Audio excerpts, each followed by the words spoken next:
Alrighty, what's going on, guys? Joey Franzo here of Flex Training Systems. How's it going?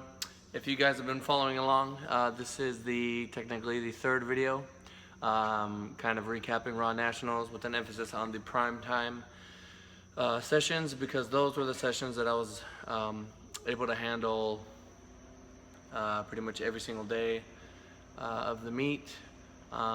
Including when I lifted with the help of a Canadian buddy, which you guys will see in the next video. Because today we're going to talk about Friday, I believe. Friday was the day where the 52, 57 women and the 93 men lifted. Yep. And really quick before I start, I just want to give a shout to Luke Graham. I told Luke that I was going to shout him out in this video because he did a big favor for me. He took all my lifts and he edited them together so I can give you guys a meet recap, which is coming later. And he also had a dream meet. So, so I give my clients their numbers, before meet day. And I say, there's a low end, this is the high end. Pretty much on all of his lifts, except for his bench, we took the high number. He also cut 12 pounds. And on his bench, we took that middle number, and he had a dream meet. He's been with me for 15 months, maybe a little bit more. And I hope you're happy, Luke. There's your shout out. You did great. You earned it. But yeah, so let's get into it. The 93 morning session, I had to sleep because I was absolutely wiped out from the day before.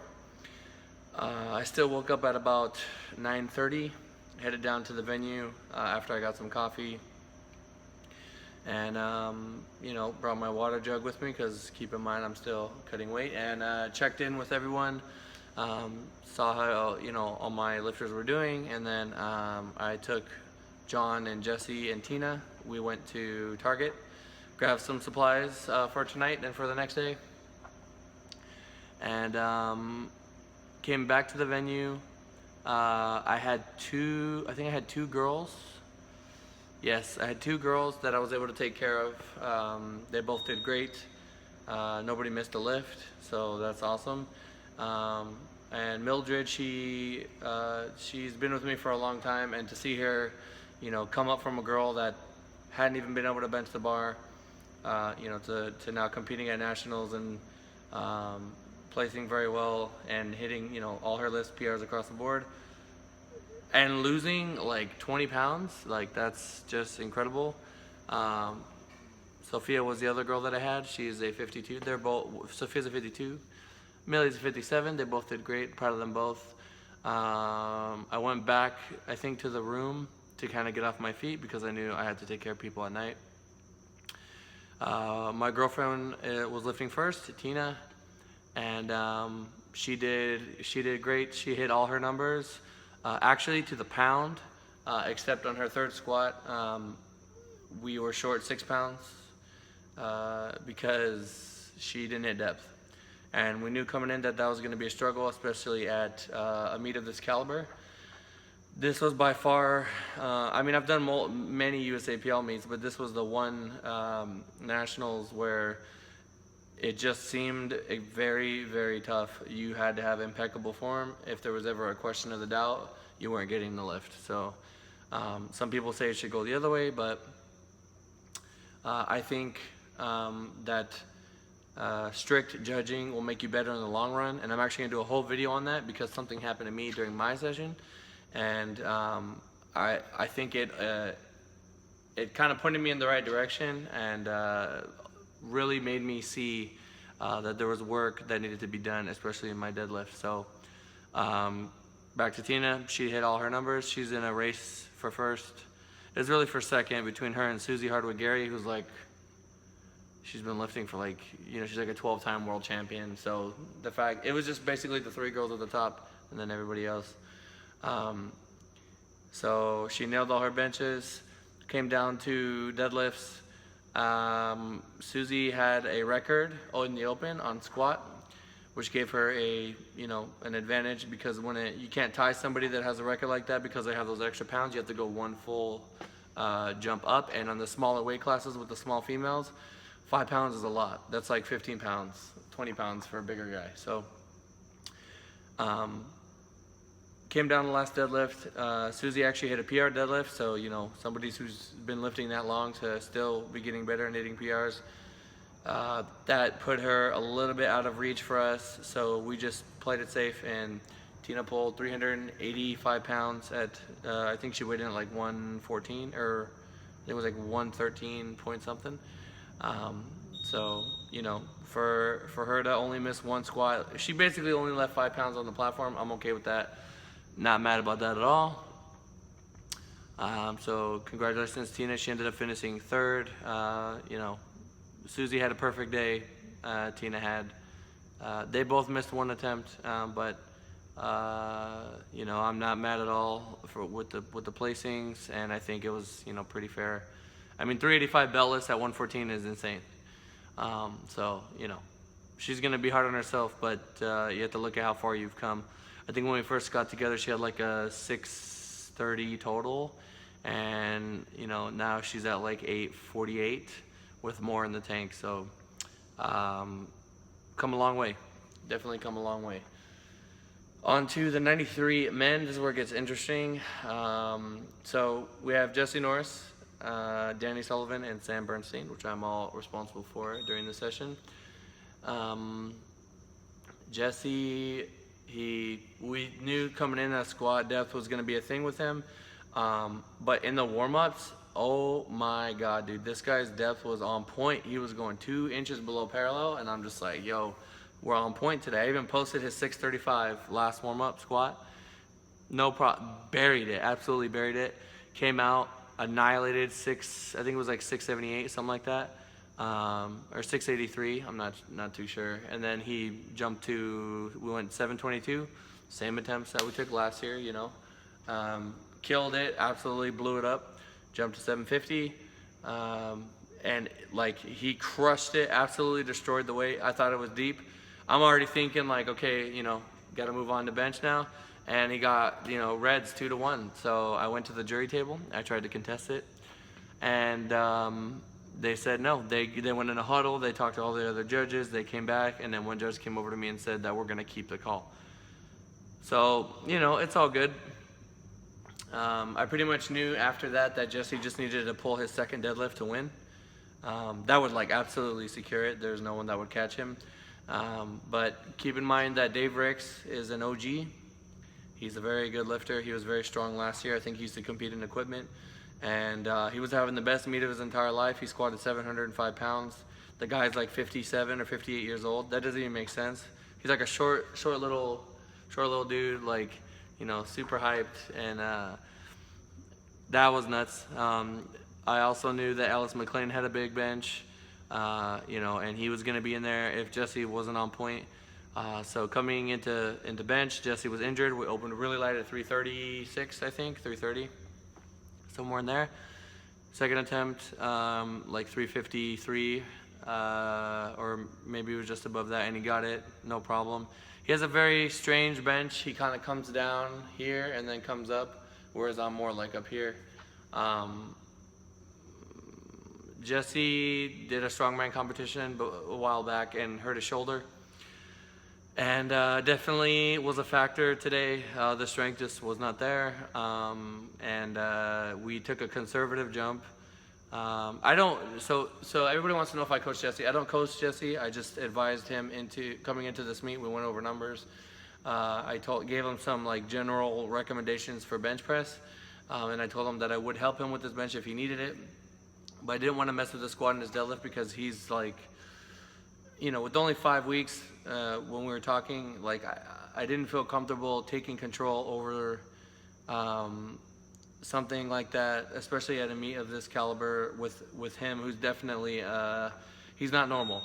So I could, use my best judgment and try to give something to him, and maybe it'll work, maybe it doesn't. Maybe he needs more volume than I would ever possibly think to give someone, which is crazy because if you work with me, you know that I'm not afraid to push you.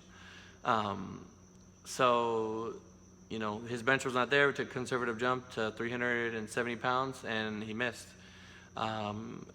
he has trouble like just keeping the bar lined up with his elbows and his shoulders. It just gets away from him, or he pushes back too far. The pauses were insanely long. The pauses were absolutely a factor. I think out of like everyone in my flight the next day when I lifted, everybody missed their third bench except like me and Joe Hardy actually got his, but his head came up. But we were calling his attempt, so we already knew he was going to get it on strength. You know what I'm saying? We don't fuck up unless it's shorty. You will get the lift, but you know, you'll tie in and lose on body weight because voodoo magic got in. You know, I was weak for half a second. Anyway, I'm rambling. Where was I? So Jesse only got 2 benches.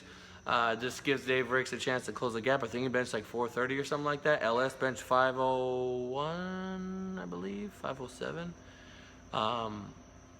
Absolutely monstrous bench by those guys. Coming into deadlifts, I knew, okay, I don't know anything about Dave Ricks. I don't know what he can pull, but based on his opening deadlift, if you add 10% on top of that, that kind of gives you a rough estimate where he's going to be. Maybe a little bit more because it's deadlifts and people take bigger jumps. Yeah, so Jesse pulls his opener, 722, I think, or 728, something like that. No problems. He's kind of slow on all of his lifts, just very controlled and gradual. Second attempt, 771. Last year we took 777, and he got it no problem. This year, just wanted to be safe, went down a little notch. 771. Keep in mind the kids pulled 826, so it should not be a problem for him. And he locked it out, and I'm thinking, okay, cool, well, let's put in the 805 that everybody wants to see. You know, I had people messaging me like, yo, Joey, please put in the 805. Let this man get his 805, at least 799, you know what I mean? But it wasn't like he got reds. They said he didn't lock out, and Jesse just like walked off. He was like gone. He's like, yo, I'm done. Like, I'm out, yo. I didn't come here for this. And I couldn't believe it. And this is where things got kind of dicey. This is where the other guys had all the momentum. You could feel the momentum shifting away from us, just going away to all the other lifters, and Dave Ricks were just on fire. And it almost was like the judges were like, yeah, man, you're like you're an OG. You're from our generation. We're pulling for you, man. I'm not saying there was any shadiness going on. I'm just saying I couldn't believe Jesse missed his second deadlift, and Dave Ricks was nailing his numbers. So he took an astronomical jump on the third attempt to pull away from Ellis McLean, who was in the mix, but he dropped his third deadlift. I think I've seen him drop 700 like 57 times now. He's strong enough to do it. It's just a grip thing. And so now, you know, Dave Ricks pulls his third. I have no idea what it is, but you know, Jesse only needs another 5 kilos on top of that to win, but I can't change it, because once you put it in the number, you can't go down. And he missed a second, so he has to retake it. I mean, he doesn't have to. I could have gone up like a retard, but there's when Dave Ricks is on you, like, and dude, all right. If you're a powerlifter and you want to compete at the highest level, I hope, or even a coach, I hope that you could be in that scenario where it all comes down to one pull, all the momentum and all the energy. And dude, it was intense. All the other coaches that were back there were like, yo, like this is unbelievable right now what's happening. This is history, you know. Dave Ricks could beat Jesse Norris. This kid has never been beaten before in his entire life. This kid's like literally Goku. Like, I think Goku's been beaten. I'm not sure. Like, he's about to get beat right now. And like, I just couldn't believe that we're in that situation. And it all came down to Jesse's last pull. He has to pull this weight. And, you know, we talked after the meeting. He said he started to lose a little bit of, he started to lose it. He was like, yo, man, this is, I don't have it. I'm done. And to be honest, looking at his second attempt, deadlift, it was hard. It just looked hard.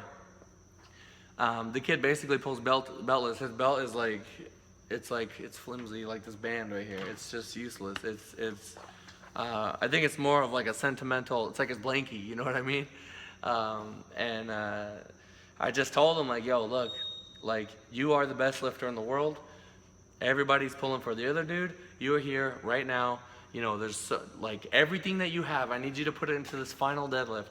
And I started getting really hyped. I just started to chop it up. I was in his ear. If you guys watched the stream, you saw me just yelling in his ear. I was losing my voice, but I was doing the best I can to just make sure I was in his ear and give him everything that I have, all the energy that I have, you know, to just, Jesse, you got this. Make him, he has to believe that he can do it.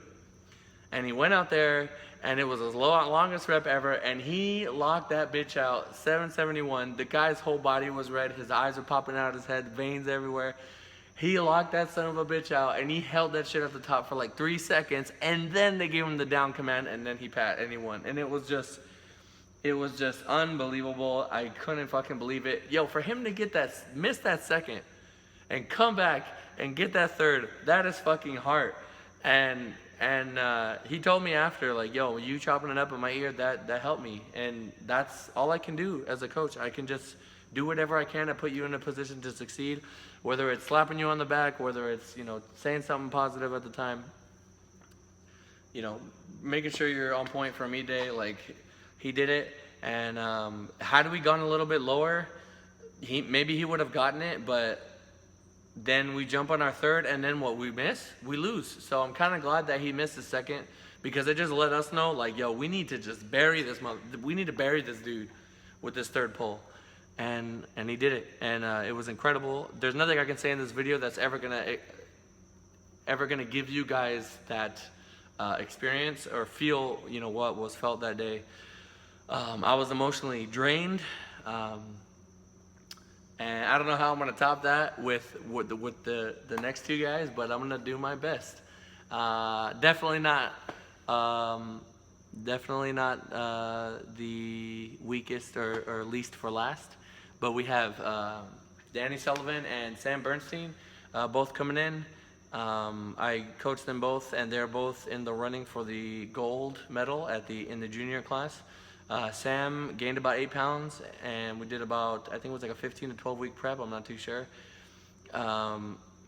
He came out, smashed a 628 squat, which was a 10 kilo PR for him. Danny hit 611. Sam ended up benching, I believe it was 396. We had him around 402, 407, but like I said, the pauses were definitely a factor this day. If you were not holding it 3 seconds, you're not getting a press command, you know? Whatever that crazy ambitious third attempt is, like, you better humble yourself, because the judges will do it if you don't, if you're not ready. So, and you know, like, if you work with me, you know that we practice long pauses, we do a shit ton of volume. The time under tension on the flat bench is gonna be insane. So you're gonna be ready for these meets. And Danny, he ended with 490 or 429, sorry. And I told him in training, yo, you gotta pause longer, you gotta pause longer, you gotta pause longer. And you know, I just kept drilling him with that, and you know, he ended up hitting like 11 pounds from where I had him. I thought he really had 440, but it's all good. They're both tied coming into deadlifts. Now, just on openers, Danny's opening 633, Sam's opening 650. I had Sam ending around 722, Danny around 711, and they're both tied right now. So I knew it was gonna come down to the third deadlift. I'm yawning into myself, sorry guys, it's late. Danny goes out, pulls his deadlift, no problem. I put in, I believe it was 678 or 683, somewhere in there. No, I think it was 672. I'm not too sure. I haven't looked at the paper in a while. So Sam came out, 650, annihilated the weight, but he lost his balance at the top. Now we're kind of in a similar situation that happened with Sean. Sam wants to win. He wanted to win. He didn't care about bombing out. He knew that if he wanted to pull 722 or whatever the hell he needed for the win, he was gonna need to go up. And you know, it's risky, but I think going a little bit heavier may slow the pull down a little bit, so there's not so much of a, you know, momentum transfer at the top. And you know, we ended up going up to, I believe it was 672. You know, it was almost like I don't want to do this, but he wants it, and he was on me. He's like, Joey, like, I want to go up, I want to win. So I'm like, all right, we put it in. Danny pulls his, Sam pulls his up, and the same thing happens. He loses balance at the top. Okay, so Danny, I gave him another, I think it was a 7.5 to 5 kilo jump to 694. He ended up missing it due to, they say he didn't lock his knees. like I said, this is a tough meet. Danny finished with like 17:06.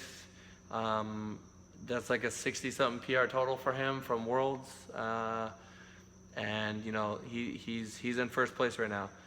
Sam, you know, what do? You missed your second deadlift. Do we go up and go for the win? Or do we just try to actually register and, you know, qualify for the Arnold and all that good stuff? We decided to stay because, you know, if we go up, it was like what we needed to go up was kind of risky. I had banked on Danny hitting his third, so the number that we would need to jump for Sam would just be too high. You know, Sam, Jesus Christ, phone, what are you doing? We didn't actually jump, we stayed the same, sorry guys, stayed the same, and he missed. And I'm not mad at him. He's the first lifter I've ever had that's bombed out, but you know, he wanted to win. I don't think it's acceptable to bomb out. I should have been strict with him. I should have said, Sam, you know, I don't care that you want to win. I don't want you to miss this, and now you can't do the Arnold, da da da da. But in the moment, there were a lot of emotions. He came up to me when I was putting in Danny's third. He was like, yo, what is he doing? What is he doing? I want to go over. I want to beat him. I want to win right now. And you have to understand, like, dealing with what I'm dealing with Jesse. So mind you, Jesse, this is before Jesse hit his third. So I'm like, damn, I'm dealing with that. I'm dealing with putting the right number in for Danny. Then you got Sam over here telling me he wants to win. I'm one dude, and I'm dealing with all these guys. And I'm not saying, you know, I'm not cut out for it. I'm just saying I am a human being, and I was dealing with it a lot of the time. And I understand Sam's mentality. I understand he wanted to win. And he actually could have won had I changed his third at the last minute to try to go for the win. But when I saw his third attempt, it just looked like he was gassed by that time. There was a lot of time between his second and his third. It just wasn't a good meet for sumo, you know. Sean missed both of his openers. He bombed. There's another guy who I cannot name at the moment, but he's a strong dude that bombed out. You know, even from other, you know, coaching companies, it was a tough meet. It was really tough. And, you know, I'm mad at them at all. We wanted to win. You know, the cards didn't fall our way. And, you know, we had to try to kick a, you know, 50-something yard field goal, and we missed it. You know, we hit the fucking post. The positives. So Danny wins. He's the champ. You know, Sam ends up bombing out. Jesse wins in the open. So we locked down the 93s in that regard. But you know, Sam was the kid has so much potential. The kid is an absolute freak. He said it perfectly. It's almost like he was a baby giraffe. You know, just like he didn't know what to do with all this power. He was just kind of, you know, he was so strong on meet day, and he gained so much strength, gaining that weight during the prep, and that is insane. You know, I think he gained as much muscle as you can possibly gain in that amount of time. I had somebody come up to me and say, yo, what are you feeding this kid? He's a beast. You know, doesn't even look the same. And I said, you know, he works hard, he follows the training, and he does what he's supposed to do, takes care of himself. And he was very, very strong on meet day. His best days are definitely ahead. We are going to play with conventional because we cannot have those balance issues that we had. We're still going to work sumo, but it was a crazy day, super emotional day. I have to lift the next day, so, you know, I'm absolutely wiped at this point.